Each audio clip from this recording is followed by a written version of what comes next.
بسم اللہ الرحمن الرحیم۔ جب وطن کو لہو کی ضرورت پڑی، سب سے پہلے گردن ہماری کٹی۔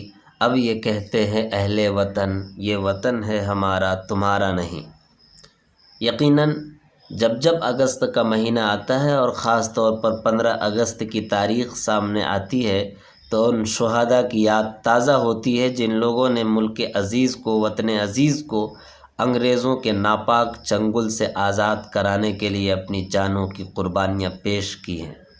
اس لیے آج کے اس موقع پہ میں چاہتا ہوں کہ ان علماء کرام کو، ان شہداء کو خراج عقیدت پیش کروں کہ جن لوگوں نے ہمارے ملک کو آزاد کرانے کے لیے بے پناہ قربانیاں پیش فرمائی ہیں۔ سب سے پہلے جب انگریز اس ملک میں قابض ہوئے تو ان لوگوں نے سب سے پہلے مسلمانوں اور خاص طور پر علماء کرام کو ٹارگیٹ کیا۔ تاریخ کی کتابیں اور اتہاسک کتابیں باتیں ہمیں یہ بتاتی ہیں کہ سینکڑوں علماء کرام، ہزاروں کی تعداد میں ایسے ہیں جنہیں پھانسی کے پھندے پہ چڑھایا گیا اور انہیں ہمیشہ ہمیشہ کے لیے موت کی نیند سلا دیا گیا۔ ہمیں یہ بھی معلوم ہوتا ہے کہ بہت سارے علماء کرام ایسے ہیں کہ جن کے سروں کو ان کے جسم سے الگ کر کے انہیں درختوں پہ لٹکا دیا گیا۔ بہت ساری واقعات ہمیں یہ بھی بتاتے ہیں کہ علماء کرام کے ساتھ ظلم کا وہ پہاڑ بھی توڑا گیا کہ جب تیل گرم کیا جاتا تھا ایک ہانڈی میں اور وہاں علماء کرام کو زندہ ڈال کر بھون دیا جاتا تھا۔ یہیں تک بس نہیں کیا گیا بلکہ اگر کسی نے انگریزوں کے خلاف تحریک چلائی ہے تو اسے جیل کی سلاخوں کے پیچھے ڈال دیا گیا۔ دن رات کوڑے برسائے گئے، مارے گئے، ستائے گئے، مگر پھر بھی یہ وہ سراخیل آزادی اور یہ وہ لوگ جو وطن عزیز کو ان کے ناپاک وجود سے آزاد کرانا چاہتے تھے، کسی بھی طرح ان ظالموں سے سمجھوتا نہیں کیا۔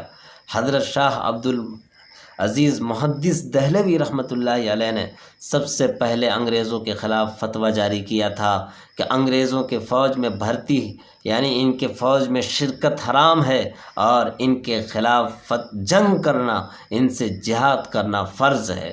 حضرت مولانا حسین احمد مدنی رحمۃ اللہ علیہ نے بھی یہی فتویٰ دیا تھا۔ اس کے علاوہ حضرت شیخ الہند رحمۃ اللہ علیہ نے انگریزوں کے خلاف ریشمی رومال تحریک چلائی تھی، جس کی وجہ سے انگریزوں نے مالٹا کی جیل پہ انہیں بہت دنوں تک بند کر دیا۔ یہی نہیں بلکہ حضرت شیخ الہند رحمۃ اللہ علیہ کی تاریخ اور اتہاس سے پتہ چلتا ہے کہ جب ان کی موت ہوئی تھی تو دیکھا گیا تھا کہ ان کے جسم کے الگ الگ حصوں میں سوراخ ہیں۔ کسی کو یہ بات پتہ نہیں تھی۔ ان کے خاص خادم سے پوچھنے پہ معلوم ہوا کہ وہ سوراخ ہے جو جیل میں انگریزوں نے گولیاں ماری ہیں، یعنی دن رات کوڑے بھی مارتے تھے، گولیاں بھی برساتے تھے، مگر پھر بھی ان مجاہدین آزادی نے کبھی بھی انگریزوں کے ساتھ سمجھوتا نہیں کیا۔ مولانا ابوالکلام آزاد، مولانا حسرت موہانی اور گاندھی جی، مولانا شیخ الہند رحمۃ اللہ علیہ اور اس طرح کے بے شمار علماء کرام جن کی ایک لمبی فہرست ہے، جنہوں نے ایک عرصہ دراز تک ملک عزیز کو آزاد کرانے کے لیے اپنی جانوں کی قربانیاں پیش کی ہیں، اپنی تقریریں، تحریروں کے ذریعے سے قوم کو بیدار کیا تھا، اپنی تحریروں کے ذریعے سے ملک بھارت کے ان عوام کو بیدار کیا تھا جو غفلت کی نیند سوئے ہوئے تھے۔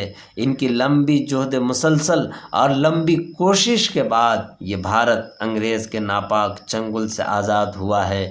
آج ہم ان تمام شہدائے آزادی کو خراج عقیدت پیش کرتے ہیں۔